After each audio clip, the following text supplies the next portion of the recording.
अब आपको ग्वालियर ले चलते हैं। नासिर हमारे साथ जुड़ रहे हैं ग्वालियर से सीधे। नासिर, कुछ बड़ा अपडेट है आपके पास, बताएं। देखिए अभी तक का सबसे बड़ा अपडेट यह है कि ग्वालियर जिले की सबसे हॉट सीट यानी कि इमरती देवी की डबरा विधानसभा सीट थी। 10वें राउंड तक वो आगे चल रही थी। अब लेकिन 11वें, 12वें, 13वें यानी कि 3 राउंड में इमरती देवी लगातार पिछड़ी है। उनका जो लीड का सिलसिला देखेंगे तो 11वें राउंड में 615 वोटों से पीछे थी, दूसरे राउंड 12वें राउंड में 1996 वोट से, और अब 13वें राउंड में 1300 वोटों से पीछे है।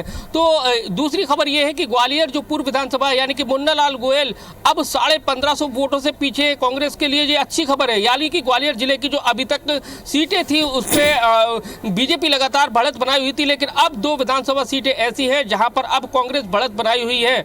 और सबसे हाई प्रोफाइल सीटों में से इमरती देवी की है, जिस पर लगातार 3 राउंड से कांग्रेस बढ़त बनाई हुई। आपको याद होगा लगातार जिस तरह से इमरती देवी बयान देती थी, बातचीत होती थी हम लोगों की, कहती थी कि अब की बार 80,000 से पार होंगी। लेकिन इस बार के जो नतीजे आ रहे हैं कहीं ना कहीं उनके लिए एक बुरी खबर है। जिस तरह से जो नतीजे आ रहे हैं, 3 राउंड जिस तरह के नतीजे दे रहे हैं, तो उनके लिए एक बुरी खबर है कि लगातार वो पिछड़ती जा रही है। क्योंकि अभी तक जो वोटिंग काउंटिंग चल रही थी वो ग्रामीण एरिया के लिए थी, और अब शहरी जो पोलिंग बूथ है अब उनकी काउंटिंग स्टार्ट होना है। और हमेशा से जो इतिहास रहा है कि डबरा विधानसभा में जो काउंटिंग का जो शहरी इलाका रहा है वो कांग्रेस के गढ़ के रूप में जाना जाता है, और कांग्रेस हमेशा विजय रही है। तो ऐसे में जो अच्छे संकेत है वो शायद इमरती देवी के लिए फिलहाल अभी नहीं है, क्योंकि लगातार वो पिछड़ रही है। और अब उन जगहों की गिनती होना बाकी रह गई है जहां पर हमेशा कांग्रेस का परचम लहराता रहा है।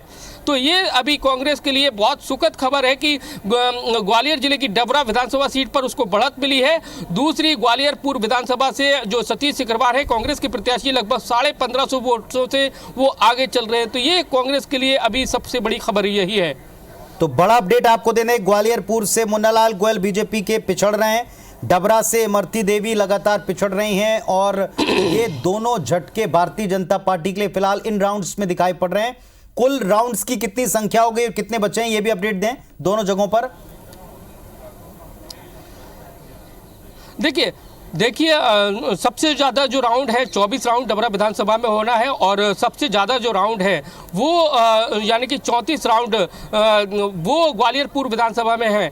तो ऐसे में अभी जो वोटों की जो काउंटिंग का दौर है, लगभग 14 राउंड की जो गिनती है दोनों में लगभग हो चुकी है। अब बाकी राउंडों की गिनती लगातार जारी है, लेकिन सबसे बड़ी जो खबर यही है कि अब कांग्रेस को लगातार इन सीटों पर बढ़त की उम्मीद है, क्योंकि उनको लग रहा था कि जो इलाके हैं वहाँ पर उनको बीजेपी को बढ़त मिलेगी, लेकिन अब कांग्रेस को बढ़त की उम्मीद है कि जिन इलाकों की काउंटिंग स्टार्ट होना है वो कांग्रेस के पक्ष के हैं। उनको उम्मीद है कि इनसे उनको एक बड़ी बढ़त मिलेगी, और बीजेपी के जो प्रत्याशी है कहीं ना कहीं उनको हार का सामना करना पड़ेगा। 107 देवेंद्र सिंह तोमर 85।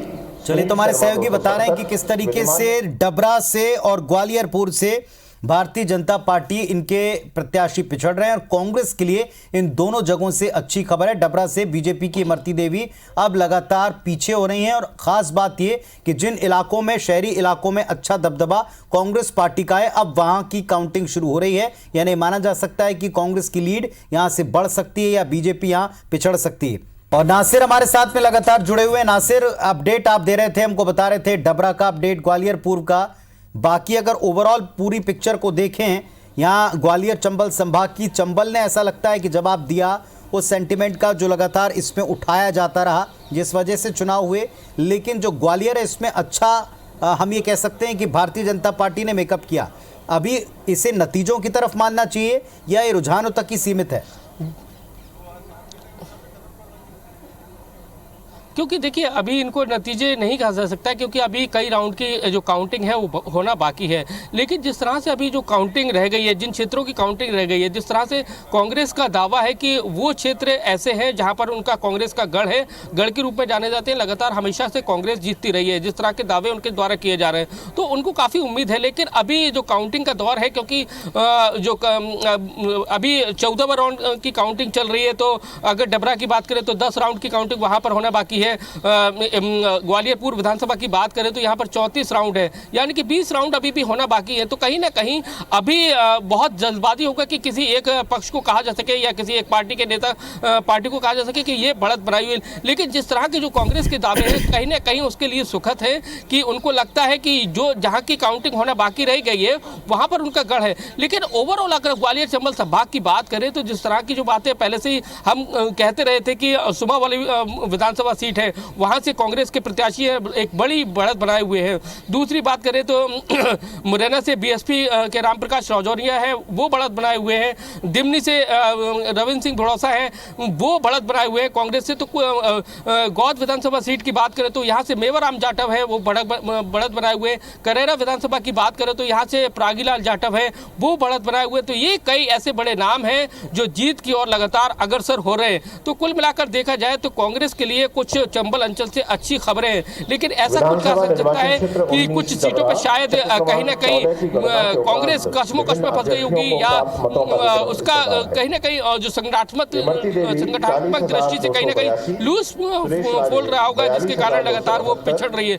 लेकिन फिलहाल देखा जाए तो ग्वालियर से अच्छी खबर है क्योंकि लगातार शुरुआती दौर से बीजेपी तीनों सीटों पर बढ़त बनाई हुई थी, लेकिन अब एकदम से अचानक लगातार जो काउंटिंग के दौर शुरू हो गया है तो जल्दी काउंटिंग हो रही है। तो उसमें ये देखने में आ रहा है कि अब बीजेपी पिछड़ती जा रही है। केवल और केवल प्रद्युमन सिंह तोमर है वो बढ़त बनाए हुए हैं, उनकी लगभग 21,000 से ज्यादा की बढ़त है। नहीं माना जा सकता यहाँ पर अभी लीड का या पिछड़ने का जो आंकड़ा है ये घट या बढ़ सकता है। आप नजर रखें, आपसे वापस हम अपडेट लेते रहेंगे।